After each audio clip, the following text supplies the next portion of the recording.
Hi, Kuya Jolan. Hi. Hi, love. Good evening. Sige, kwentuhan mo na ako, mahal ko. Anong may paglilingkod ko sa'yo, kuya, at napatawag po sa usapang LDR? Kasi gawa ng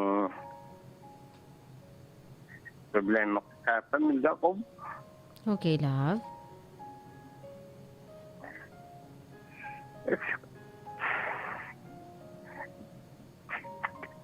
Kasi ako nakakulong ako ng dahil nasaksak ko yung may na nagtambugbog sa akin. Okay. Nakakulong ako ng 4 na taon. Okay. Nung panahon ako nasa loob, may pumunta daw na lalaki sa amin. Sabi doon sa pamilya ko, tinanong ko daw yung asawa niya. Magkasama daw kami sa Bicol.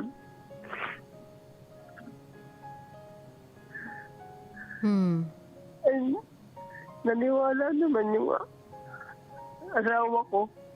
Kahit alam niya ako'y nasa loob. Tapos hindi na niya ako dinalaw. Nung ako'y lumabas, ibang tao ng turing nila sa akin. Hindi nila ako nakausap. Yung mga anak ko parang galit sa akin. Okay. Sabi ka naman, kasalanan ko sa inyo. Sabi ko. Dito nga huli.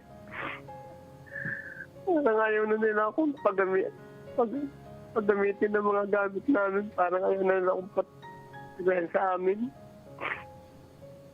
Isang araw nga, ginamit ko yung speaker namin. Hindi saan ang asawa ko huwag mong gamitin yan. Hindi ikaw bumili niyan. Parang ayaw nila akong patingin sa amin. Sa ngayon nga, dito ako sa labas ng bahay natutulog. Kaya ako'y masama na ang loob. Naimik lang sila sa akin pag may pagagawa sila. Pag wala, lagi na nasasama ng mukha nila sa akin. Okay. Kaya hindi ko na malaman ang gagawin ko. Okay. Mahal, tanungin ko muna, no? If okay lang sa'yo, ano bang nangyari? Bakit mo ba nasaksak yun ng bugbog sa'yo? Bakit ka ba niya binugbog? Sino ba yun? Nakapsundahan kasi nila ako. Yung sila nagtatagay nila ako. Ay ako galing sa trabaho, mag-iipon pa ako ng tubig. Dahil kami nasa tupak ng gusto sa public faucet. Eh tinanggihan ko yung tagay niya. Eh sinundan ako doon sa gripo. At pinampiga ako, tapos ako tinadyakan. Ay siyempre ako maliit. Hindi ko matanggap na ako yung ginanon. Umuwi ako. Kumuha ako ng patalin. Sinaksak ko. Kaya ako nakulong. Okay. At itong lalaking to, hindi mo to kilala. Yung lalaking nagpunta sa bahay ninyo para sabihin tinanan mo yung asawa niya. Kilala ko nandun. Medyo malapit ang bahay sa amin eh. Mga 50 meters ang layo ng bahay nila sa amin. Kasi nagtataka ko, bakit naniwala sila na tinanong ko yung asawa niya. Samantalang alam ng pamilya ko na ako'y nasa loob. Noon pa ba naliling ka na dun sa asawa nung lalaking pumunta sa'yo? Noon pa man ba na liling ka na dun sa asawa nung pumunta sa'yo? Hindi. Hindi.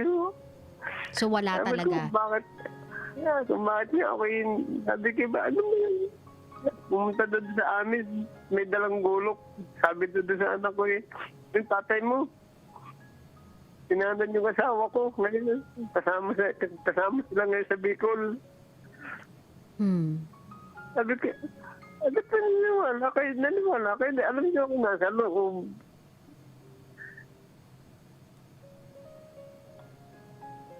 Tapos sabi ko, Yung nasa loob ka kasi, love, Jolan, sa totoo lang, madali kasi ang patunayan. Kasi may records naman yung pulis na nasa loob ka ng bilangguan sa mga panahong inaakusahan ka nila na nakipagtanan sa Bicol eh. So may records yan, mahal ko eh. Pwede mo yung kunin, tas ibigay sa kanila na ito patunay ko sa iyo na hindi ako nagtanan sa Bicol, hindi ako yung nasa Bicol, hindi ako yung nagtanan sa asawa ng nung pumuntang lalaki dito, wala akong kaalam-alam dyan. Ang tanging krimen lang na nagawa ko ay nasaksak ko yung taong nambugbog sa akin kaya ako nakulong ng 4 na taon. Alam naman po ng pamilya ko yun, talaga ako nasa loob. At kung bakit, sabi ko, ba't naniniwala kayo? Ay, alam niyo na ako nasa loob. No? Ay, nung lumabas ka ako, ay, inahanap ko ngayon na lang. Wala, lumipat na ng tirahan. Hindi ko alam kung saan, gusto ko nga kausapin. So ngayon, nasan ka na nakatira, mahal ko, kung hindi dun sa bahay ninyo? Dito nga ako sa bahay namin, dito sa labas ako natutulog. Sa labas ka natutulog? Oo, may malaking payong dito sa likod namin. Doon ako naglagay ng folding bed. Pati yung mga anak mo, hinahayaan ka matulog dyan? Oo. Iba nga ang pakikisama ng mga ano ko sa akin. Pagkamisan nga, nasagot sa akin sila ng pabalang. Love, may mga kapatid ka o pamilya? May kapatid ako nasa Batangas. Hindi siya nasa Maynila. Nakontak mo na ba sila? Oo, nakontak ko na sila. Naitanong mo ba sila kung pwedeng doon ka munang makisilong sa kanila? Ay, ako po nahiya din sa kanila dahil alam ko naman ang kalagayan din nila. Hindi ka naman magiging pabigat, Jolan eh. Nagtatrabaho ka naman, kumakayod ka naman. Kesa kasi ganyan yung tinatrato sa'yo ng pamilya mo at kesa kasi hinahayaan mo silang tratuhin ka ng ganyan. Ayoko lang kasi umabot sa pagkakataon, Jolan, na mapuno ka sa kanila. Ayokong umabot kayo sa pagkakataon na parang magalit ka sa kanila ng todo tas may hindi magandang mangyari. Mas manana na wala ka sa kanila. Yun nga ang inaano ko. At ako nga po tumira sa isang kaibigan ko kumpare ko sa Dumungit. Eh kaso nga po, na hindi po inaano ng namatay na po nung isang buwan. Kaya po ako napilitang bumalik dito. Yun nga, Jolan, kung sakasakali, kung kaya lang naman, makisuyo ka sa isa sa mga kapatid mo. Kasi sabi ko nga sa'yo, hindi ka naman magiging pabigat eh. Marunong ka sa buhay, Jolan eh. Kaya mong magsumikap, kaya mong magtrabaho, kaya mong banat ng buto, tama? Kaya pa mga... Kayang-kaya mo pa eh, malakas ka pa eh. So, Jolan, mas manapa na makisilong ka sa kanila at in return sabihin mo sa kanila, hindi ako magiging pabigat. Tutulong ako. Maghahanap ako ng ikabubuhay ko. Tapos tutulong ako sa mga gastusin ninyo. Ang akin lang, maiiyak ako sa iyo. Pasilungin niyo ako sa bahay niyo kasi dito sa bahay ko, hindi ako nire-respeto. At yun kasi ayoko maramdaman mo, Jolan. Sa tingin ko, you're too old. Masyado ka ng matanda para tratuhin ng ganyan. At hindi porket nanggaling ka sa bilangguan, wala ka ng karapatang respetuhin ng mismo mong pamilya. At ayoko maramdaman mo yan. Kaya kung meron ka pang ibang masisilungan, sumilong ka sa kanila. Patunayan mo sa pamilya mo na mali yung ibinibintang nyo sa akin. Na kaya kong magtrabaho, magsumikap, ibangon yung sarili ko. Kaya ko pang tumulong sa inyo eh. Pero hindi ako makikiamot ng pagmamahal. Ultimo respeto, wag kang makiamot, Jolan. Lalong-lalo na dyan sa mga ipokrito at ipokrita mong anak, huwag kang makiamot. Kasi po ang ramdam ko po lagi pong may third party at ako pinasasama ng asawa ko sa mga anak ko. Kaya ganun na nangyayari. Bakit ilang taon ba yung mga anak mo para hindi makapag-isip sa mga sarili nila, para hindi nila mapagana yung mga sarili nilang utak? Ano ba yan, 2 years old? Malalaki na nga po, kaya lang Asan yung utak nila na? Nasa talampakan? May asawa na nga po. O, di ba? Hindi ko nga po alam kung bakit ganun eh. Jolan, I'm not asking you to hate your family. I'm not asking that. Huwag mo silang kamuhian. Sige, nandyan na ako. Pero huwag mo silang hayaang bastusin ka ng ganyan. Ipakita mo sa kanila na ikaw yung tipo ng taong dapat nire-respeto. At kahit ano pa yung nagawa mong kasalanan, bilang pamilya, sila dapat yung unang-unang mga tao na tumatanggap at yumayakap sa pagbabago mo. Ngayon, kung hindi nila kayang gawin yun sa'yo, huwag mo silang hayaang bastusin ka ng ganyan. Umalis ka dyan, pumunta ka sa mga kapatid mo, sabihin mo sa mga kapatid mo, magtatrabaho ako. Magsusumikap ako sa buhay. Ang akin lang, in return, patuloyin niyo ako sa bahay ninyo hanggang sa kaya ko nang magkaroon ng sarili kong tirahan. Doon titira ako mag-isa ko. Yung walang magpapalaya sa akin. Yung hindi ako papupuntahin sa likod ng bahay, lalagyan ng payong at doon ako patutulugin.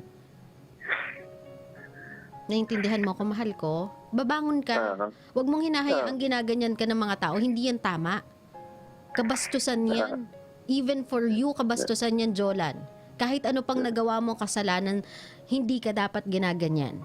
Kaya ka nga nakalabas eh. Ibig sabihin na pagbayaran mo na yung kasalanan mo eh. Napagbayaran mo na yung hindi magandang nagawa mo at natulak ka lang naman eh.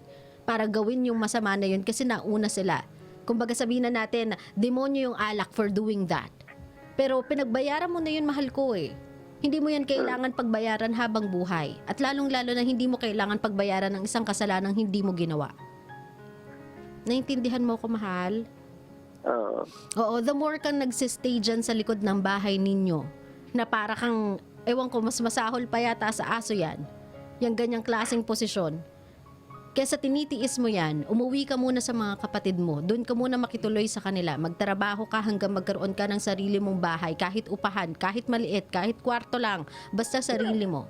Magsumikap ka doon. Ngayon, para wala na silang tatawagin pag may kailangan sila. Kung meron silang kailangan, gawin nila mag-isa nila. Total, nakakapag-desisyon naman sila mag-isa sa buhay nila. Nakakapag-isip naman sila ng masama against you nang hindi ka man lang tinatanong eh. So kung ano man yung mga pangangailangan nila sa iyo, hindi sila gumawa.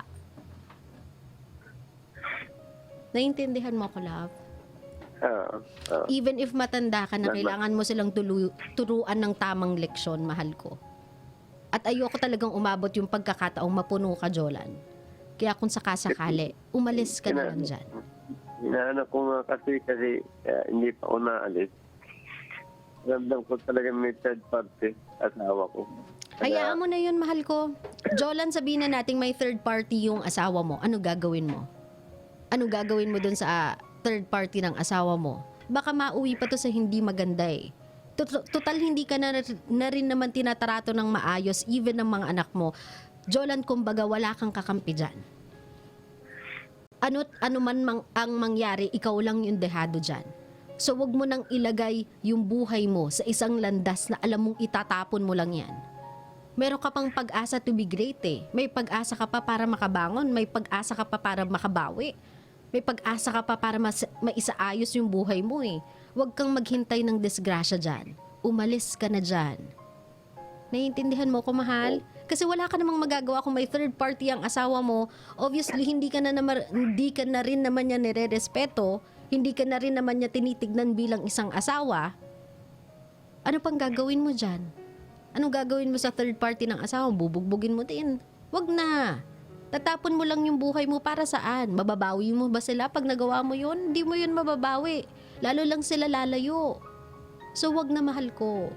Umalis ka na lang dyan. Tas ibangon mo yung sarili mo. Ngayon kung gusto ka nila makita, kung gusto ka nila makasama, kung meron silang kailangan sa'yo, sige, okay lang. Bilang isang ama, tumupad ka sa obligasyon mo bilang isang ama. Paminsan-minsan magpadala ka. Pero, yun na yun. Kung gusto ka nila makita, sila ang lumuwas para makita ka. Kasi nung mga panahong andyan ka, ganyan yung trato nila sa'yo. Kung ako ngayon umalis, Ha?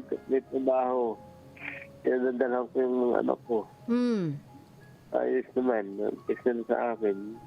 Kasi nung nandito na nga ako, maganda taon na. Ang huli. Wala na naman. Hayaan mo na sila, mahal ko. Umalis ka na dyan. Kung ganyan yung trato nila sa'yo, kung ganyan yung tingin nila sa'yo, manapang-alisan mo na lang yung mga yan. Mabuhay ka mag-isa mo, kasama yung mga kapatid mong alam mong mahal ka. Alam mong tanggap ka. alam mong sinusuportahan ka at kahit kailan nasa likod mo sila, dun ka sa mga kapatid mo muna.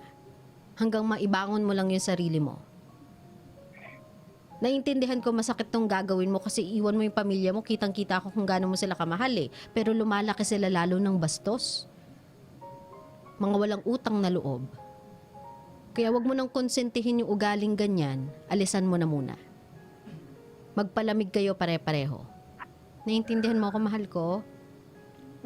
Wala kang mararating dyan at wala ka ding magagawang maganda dyan. I'm telling you, Jolan. Para kang naghihintay ng disgrasyang mangyari dyan. Isalba mo yung sarili mo, isalba mo yung pamilya mo, maghiwalay muna kayo. Doon ka sa mga kapatid mo, sila ang nandyan. Naiintindihan mo ko? Ngayon, kung meron kang mensahe sa mga anak mo na lang, wag na lang muna sa asawa mo. Kung meron kang mensahe sa mga anak mong ganito, alam kong hindi mo sila pinalaking bastos, hindi mo sila pinalaking mga ingrato, pero unfortunately, ganun sila lumaki. Anong gusto mo sabihin sa kanila? Sana magbago na sila. Sana malaban nila na konti na aking nasa mga ba. At anong sama po. Hindi sila bagay ng tao kung nasa sa akin.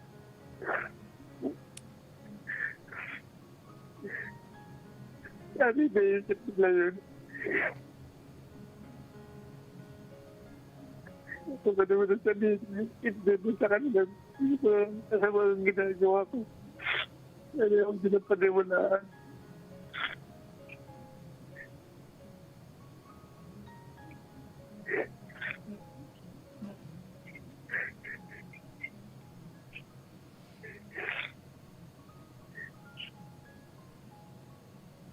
Okay ka na? Mahala, ibangon mo yung sarili mo, love. Huwag ka magpakalugmok dyan. The more kang nagtatagal dyan, the more mong nalulugmok yung sarili mo dyan, lalo kang hindi makakabangon. So, humanap ka ng mga tao na tutulungan kang paangat. Huwag kang manatili sa mga taong binabaon ka ng patuloy sa lupa. Naiintindihan mo ako, mahal? Salamat. Ikaw lang makakatulong sa sarili mo ngayon. Kaya gawin mo yung dapat mong gawin. Pumunta ka sa mga kapatid mo kung saan at kung kaninong nakakaintindi sa pinagdadaanan mo. Okay? Okay. Maraming salamat, Jolan. Ha? Huwag ka nang umiyak, mahal. Pahinga ka na. Ha? Good night, Jolan. Ingat ka. Good night.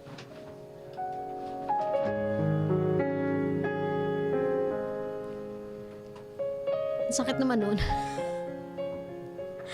Ang sakit. I cannot imagine. I really cannot imagine my dad crying like that. Begging for us to respect him like that. Parang ang sakit lang.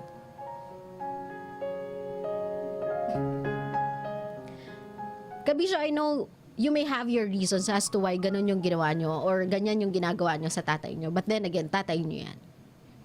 If you can listen to his voice cracking like that, asking you na respetuhin siya, wag lang lumapit kapag may kailangan kayo sa kanya. Masakit yun. Kahit gaano siya kasama, kahit ano pa yung nagawa niya, wag nyo naman siyang tratuhin na parang aso. Kasi nagtatry yung tao eh. Naayusin yung buhay niya. Pinagbayaran niya na, if I'm not mistaken, pinagbayaran niya na yung ginawa niya for 4 years. Nawalay na siya for 4 years. And for you to treat him like that for the wrong reason, that is unfair. Hindi nyo tinutulungan yung taong magbago. Hindi nyo tinutulungan yung taong ituwid yung buhay niya. Tinutulungan nyo yung taong sirain lalo yung buhay niya. That's what you are doing. And on top of it all, what's even worse, tatay niyo yun. Ama ninyo. Sana po, no, sa mga anak ni Kuya Jolan, I know nothing about sa mga pinagdaanan nyo sa tatay ninyo. But if you cannot respect your dad, if you cannot take the thought of being with your dad, Huwag nyo namang ipakita sa ibang tao na ganyan kagaspang yung ugali ninyo. Kasi sa totoo lang, hindi nyo sinasalamin ang tatay nyo. Sinasalamin ninyo ang ugali ninyo. Sana kahit papaano mahabag kayo. Kung sakasakaling ayaw nyo talaga makasama yung tatay nyo, pauwiin nyo na lang siya sa mga kapatid niya. Ibigay nyo na lang siya sa mga kapatid niya. Ibigay nyo na lang siya sa mga taong maniniwala sa pagbabagong kaya niyang gawin para sa sarili niya. Huwag mo siyang tratuhin or huwag nyo siyang tratuhin ng mas masahol pa sa aso na sa mismong bahay niya, sa labas siya natutulog, sa likod, nakasilong sa isang payong at nakahiga sa isang folding bed. Kulang na lang lagyan nyo ng dog collar para kumpleto na. Nakakahiya kayo. Naturingang mga taong lumaki, tumanda, nang walang kinatandaan. Mas masahol kayo ngayon sa tatay nyo kahit gaano pa siya kasama.